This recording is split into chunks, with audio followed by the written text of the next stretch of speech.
বন্ধু, তোমাদের অসংখ্য ধন্যবাদ। চলো তাহলে আমরা রেসিপিটি শুরু করে দিই। আজকে রান্না করব চিকেন বিরিয়ানি। এখানে আমি 3 কাপের মতো পোলাওর চাল নিয়েছি। চালটাকে ধুয়ে আমাদের জলটা ঝরিয়ে নিতে হবে। আর মুরগি নিয়েছি এখানে আজকে আমি 2 কিলোর মতো। কিছুটা মুরগি নিয়েছি আমি বড় সাইজের, আর অর্ধেকটা পরিমাণ মুরগি নিয়েছি আমি ছোট করে। মুরগিটা আমি ভালো করে ধুয়ে জলটা ঝরিয়ে নিয়েছি। প্রথমে আমাদের বিরিয়ানির মশলাটাকে গুলিয়ে নিতে হবে। এখানে আমি 2 চামচের মতো গুঁড়ো দুধ অ্যাড করে দিয়েছি। দুধটাকে আমি এখন ফেটিয়ে নেব। দুধটাকে ভালো করে ফেটিয়ে নিয়েছি। এর সাথে অ্যাড করে দেব বিরিয়ানির মশলাটা। বিরিয়ানির মশলাটাকেও আমাদের ভালোভাবে ফেটিয়ে নিতে হবে। আর 1 চামচ গুঁড়ো দুধ আমি এখানে অ্যাড করে দিয়েছি। এই গুঁড়ো দুধের কারণে কিন্তু বিরিয়ানির টেস্ট অনেক গুণ বেড়ে যায়। মশলাটা ফেটিয়ে নিয়েছি। কড়াই বসিয়ে দিয়ে তেলটা দিয়ে দিলাম পরিমাণ মতো। 1 বাটির মতো পেঁয়াজ কুচি আমি এখানে দিয়ে দিয়েছি। পেঁয়াজটাকে আমাদের লালচে আছে ভেজে নিতে হবে। 4 থেকে 5 টুকরো দারুচিনি দিয়ে দিলাম। 3 থেকে 4টা এলাচ, 4 পিস তেজপাতা, এটাকে দিয়ে আমি পেঁয়াজটা মশলাটা ভেজে নিয়েছি। এর সাথে এখন আমাদের অ্যাড করে দিতে হবে 2 টেবিল চামচের মতো পেঁয়াজের পেস্ট, 1 টেবিল চামচের মতো রসুনের পেস্ট, আধা চামচ পরিমাণ আদার পেস্ট। এটাকে দিয়ে ভেজে নিয়েছি। এখন দিয়ে দেবো 1 চামচ হলুদের গুঁড়ো, 1 চামচ মরিচের গুঁড়ো। সবগুলো মশলা একসাথে আমাদের ভালো করে কষিয়ে নিতে হবে। 5 মিনিটের মতো এটাকে কষিয়ে নিয়েছি। মশলাটাকে আমাদের ভালোভাবে কষাতে হবে। মিক্স করে রাখা বিরিয়ানির মশলাটা এখন এর সাথে অ্যাড করে দেব। এটাকেও আমাদের ভালোভাবে কষিয়ে নিতে হবে।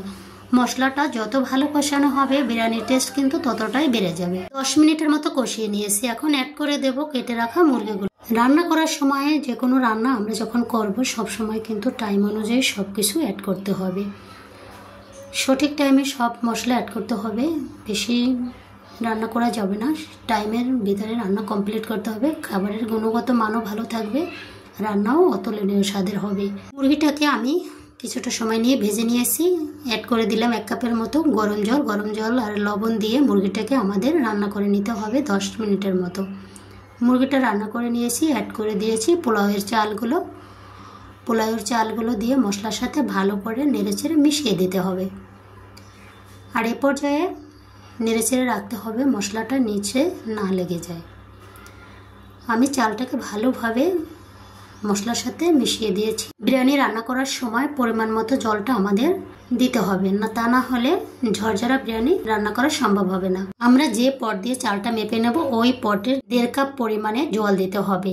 এটা সবসময় মাথায় রাখতে হবে, তাহলে তার ঝরঝরা বিরিয়ানি পোলাও সবকিছু রান্না পারফেক্ট হবে। আমি লবণ দিয়ে কাঁচামরিচ দিয়ে এটাকে যতক্ষণ পর্যন্ত জলটা শুকিয়ে না আসে আমাদের এটাকে রান্না করতে হবে। কাঁচামরিচ দেওয়ার কারণে বিরিয়ানির সেন্টটা কিন্তু অনেক সুন্দর আসবে। আর আমাদের এটাকে নেড়েচেড়ে রাখতে হবে নিচে বসে না যায়। এ পর্যায়ে ঝোলটা ঘন হয়ে আসবে, তাই আমাদের নেড়েচেড়ে রাখতে হবে। জলটা চালের সমপরিমাণ হয়ে গেছে, শুকিয়ে আসছে। এখন আমাদের এটাকে ভাপে বসিয়ে রাখতে হবে 10 থেকে 20 মিনিটের মতো। আমি দেখো ভাপে বসিয়ে রেখেছিলাম। এখন অ্যাড করে দেব চীনাবাদাম দিয়েছি 1 বাটির মতো, আলু বোখরা দিয়েছি 7 থেকে 8 পিস, গোলাপ জল দিয়ে দেবে 1 চামচের মতো, কেওড়া জল দিয়ে দেব 1 চামচের মতো। অ্যাড করে দেব 3 থেকে 4 টেবিল চামচ ঘি। সবগুলো উপকরণ আমাদের ভালোভাবে নেড়েচেড়ে বিরিয়ানির সাথে মিশিয়ে দিতে হবে। ভালোভাবে উপর নিচ করে দিতে হবে যাতে সবখানে ঘিয়ের সেন্টটা পৌঁছে যায়, মশলাগুলো ভালোভাবে মিশে যায়। আমার রান্না কমপ্লিট। আমি এখন পরিবেশন করে দেব। দেখো কত সুন্দর ঝরঝরা বিরিয়ানি রেসিপি অল্প সময়ের ভিতরে রেডি করে নিয়েছি। কত সুন্দর হয়েছে, একটার সাথে আরেকটা লেগে নেই। দারুণ স্বাদের এই বিরিয়ানি রেসিপিটি আসলে খেতে কিন্তু অসাধারণ হয়েছে। এভাবে যদি বাসায় বিরিয়ানি রান্না করা হয় বিয়ে বাড়ির বিরিয়ানিকেও হার মানাবে।